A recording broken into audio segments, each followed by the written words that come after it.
सावधान, मां लक्ष्मी ने स्वयं कहा है, अगर घर की ये 5 चीज किसी को दे दी जाए तो धन संपत्ति ही नहीं, सुख शांति भी सदा के लिए छिन जाएगी। क्या आप जानते हैं, आपके घर की 5 साधारण चीजें ही आपकी किस्मत तय करती हैं।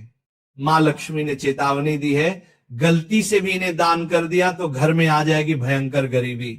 बहुत समय पहले प्राचीन भारत के एक छोटे से नगर विशालपुर में एक साधु का आश्रम था।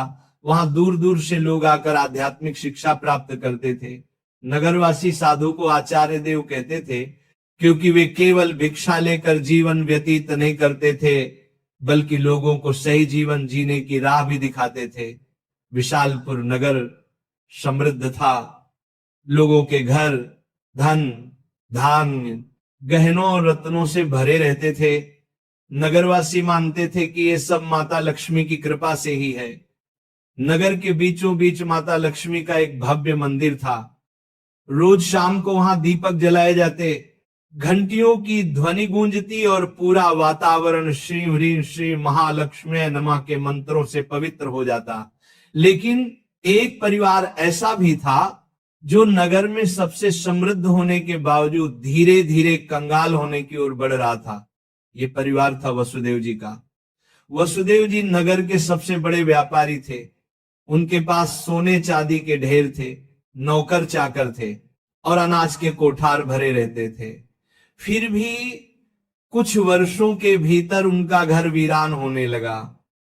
धन की जगह कर्ज बढ़ने लगा, नौकर छोड़कर जाने लगे और घर में अशांति फैल गई। लोग हैरान थे कि ऐसा क्यों हो रहा है, आखिर माता लक्ष्मी की कृपा एक समृद्ध घर से क्यों उठ गई। वसुदेव जी भी परेशान थे। एक रात वे चिंतित होकर सो रहे थे, तभी उन्हें एक स्वप्न आया। स्वप्न में माता लक्ष्मी प्रकट हुई। उनके मुखमंडल से दिव्य आभा निकल रही थी। 4 हाथों में कमल, शंख, गदा और सोने के सिक्कों की वर्षा करने वाला पात्र था। उनकी मुस्कान शांति और कृपा से भरी थी, लेकिन आंखों में कठोर सत्य छिपा था। माता बोली, वसुदेव तुम दुखी क्यों हो? क्या तुम्हें याद नहीं कि धन की रक्षा करना भी एक तपस्या है? तुमने अपने घर की 5 पवित्र वस्तुएं बार बार दूसरों को देकर मेरे निवास को अशुद्ध कर दिया, इसलिए मैं तुम्हारे घर से विदा हो गई।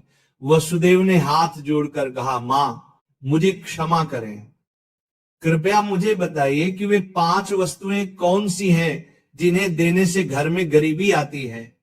माता ने कहा, यह रहस्य मैं बताऊंगी, परंतु ध्यान रहे ये केवल तुम्हारे लिए नहीं बल्कि पूरे नगर और संसार के लिए शिक्षा है।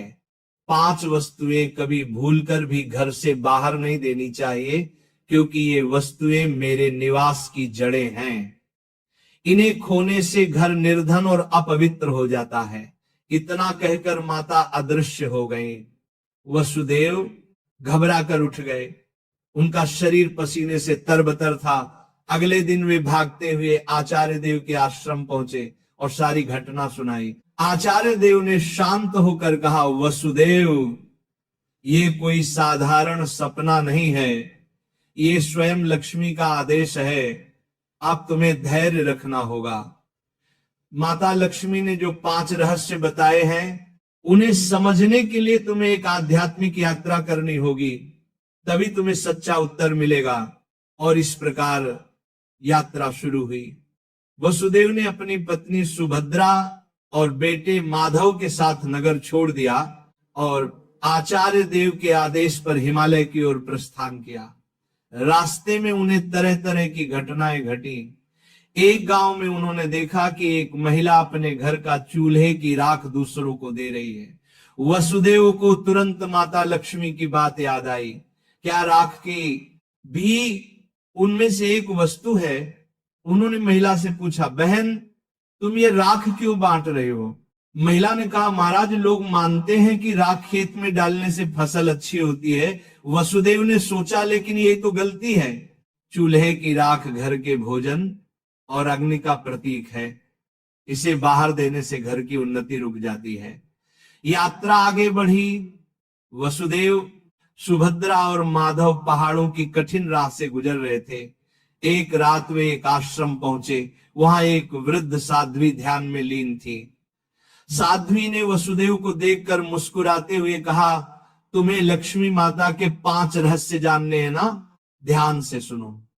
ये पहली वस्तु है चूल्हे की राख। इसे किसी को मत दो, ये घर की लक्ष्मी को बाहर कर देती है। वसुदेव ने प्रणाम किया और रहस्य को याद कर लिया। दूसरे दिन वे आगे बढ़े।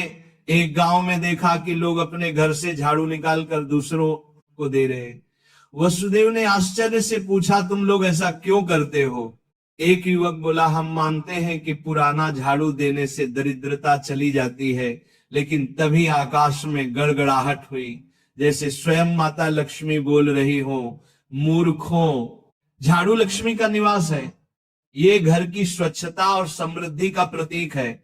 इसे बाहर देने से लक्ष्मी घर से चली जाती है। वसुदेव को दूसरी वस्तु का भी रहस्य मिल गया, झाड़ू। तीसरा रहस्य उन्हें एक कुटिया में मिला। वहां एक वृद्ध साधक बैठे थे। उनके सामने दीपक जल रहा था। साधक ने कहा, बेटा, घर का जलता हुआ दीपक या उससे जली हुई लौ कभी किसी को मत दो। ये घर की ज्योति और आयु का प्रतीक है। इसे देने से सुख शांति चली जाती है। वसुदेव ने तीसरी वस्तु भी जान ली। आगे चलते चलते वे एक गांव पहुंचे। वहां एक परिवार ने अपने घर का नमक पड़ोसियों को उधार दिया। उसी रात उस परिवार के यहां कलह मच गई। साध्वी ने समझाया, नमक रिश्तों की मिठास और स्थिरता का प्रतीक है। घर का नमक देना लक्ष्मी को अपमानित करना है। अब वसुदेव को चौथी वस्तु भी मिल गई, नमक। अंततः हिमालय के पास एक गुफा में तप करते एक योगी ने अंतिम रहस्य बताया। योगी बोले, वसुदेव, 5वीं वस्तु है कपड़े का कोना या पल्लू। महिलाएं अक्सर पुराने कपड़े का पल्लू काट कर दे देती हैं, लेकिन यही स्त्री की लक्ष्मी और घर की मर्यादा का प्रतीक है। इसे देना घर के भाग्य को काटना है। अब 5 वस्तुएं स्पष्ट थी। पहला, चूल्हे की राख। दूसरा, झाड़ू। तीसरा, जलता दीपक। चौथा, नमक। 5वां, कपड़े का कोना। वसुदेव ने कृतज्ञ होकर योगी को प्रणाम किया। अब 5 रहस्यों को जानकर वसुदेव अपनी पत्नी सुभद्रा और पुत्र माधव के साथ नगर की ओर लौटने लगे। रास्ते भर वे मन ही मन माता लक्ष्मी के उपदेशों को दोहराते रहे। नगर पहुंचते ही उन्होंने सबसे पहले आचार्य देव के चरणों में प्रणाम किया और पूरी यात्रा का वर्णन किया। आचार्य देव ने मुस्कुराकर कहा, वसुदेव, तुम्हें अब सच्चा ज्ञान मिल गया है।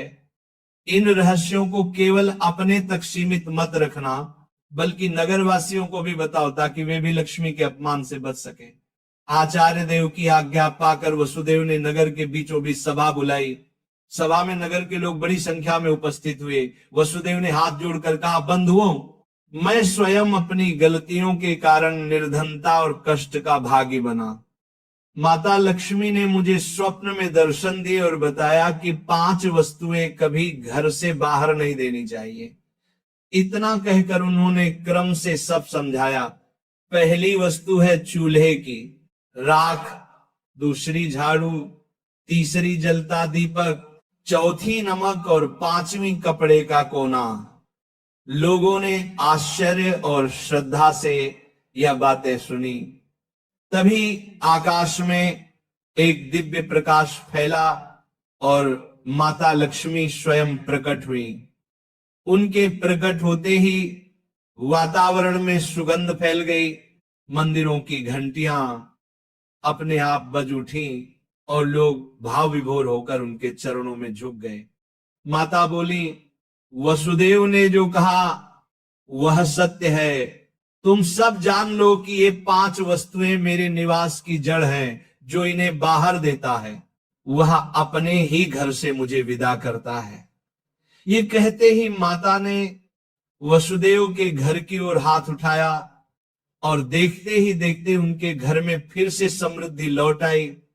कोठार भर गए, नौकर लौट आए और पूरे घर में शांति का वास हो गया। नगर के लोग ये चमत्कार देखकर स्तब्ध रह गए और माता लक्ष्मी की जयकारे करने लगे। नगर में अब यह शिक्षा फैल गई कि कोई भी व्यक्ति घर की 5 वस्तुएं बाहर न दे। लोग अपने घरों में सावधानी रखने लगे। पहले जो लोग अंधविश्वास में पड़कर झाड़ू, राख, नमक या दीपक दूसरों को दे देते थे, उन्होंने ये सब बंद कर दिया। नगर में धीरे धीरे हर घर में समृद्धि लौटने लगी।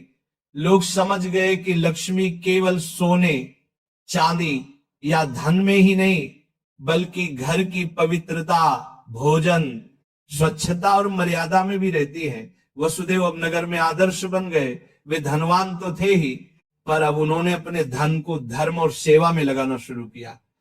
उन्होंने गरीबों के लिए अन्न क्षेत्र बनवाया, परंतु घर की 5 वस्तुएं देने से हमेशा इनकार करते। जो भी उनसे ये चीजें मांगता वह विनम्रता से कह देते, भाई ये माता लक्ष्मी की मर्यादा है, इन्हें देने से मेरे ही नहीं तुम्हारे घर की भी समृद्धि घट जाएगी। लोगों ने भी इस शिक्षा को हृदय से स्वीकार कर लिया। समय बीतने पर नगर विशालपुर दूर दूर तक प्रसिद्ध हुआ कि वहां न तो कोई निर्धन रहता है और न ही किसी के घर में कलह होती है। ये सब केवल माता लक्ष्मी की शिक्षा का परिणाम था। माता लक्ष्मी समय समय पर नगर में आकर वसुदेव को आशीर्वाद देती और नगर वासियों को याद दिलाती कि लक्ष्मी केवल धन की देवी नहीं, बल्कि संतुलन, संयम और मर्यादा की शक्ति है। अंततः वसुदेव के जीवन की सबसे बड़ी सीख यही बनी कि लक्ष्मी की कृपा केवल मेहनत से ही नहीं, बल्कि मर्यादा के पालन से भी प्राप्त होती है। माता लक्ष्मी केवल धन संपत्ति की देवी नहीं, बल्कि वे पवित्रता, मर्यादा और संतुलन की शक्ति है। घर की समृद्धि बनाए रखने के लिए मेहनत और सदाचार के साथ साथ मर्यादा का पालन भी आवश्यक है। चूल्हे की राख, झाड़ू, जलता दीपक, नमक और कपड़े का कोना, ये 5 चीजें लक्ष्मी का निवास मानी जाती हैं। इन्हें घर से बाहर देने का अर्थ है लक्ष्मी को स्वयं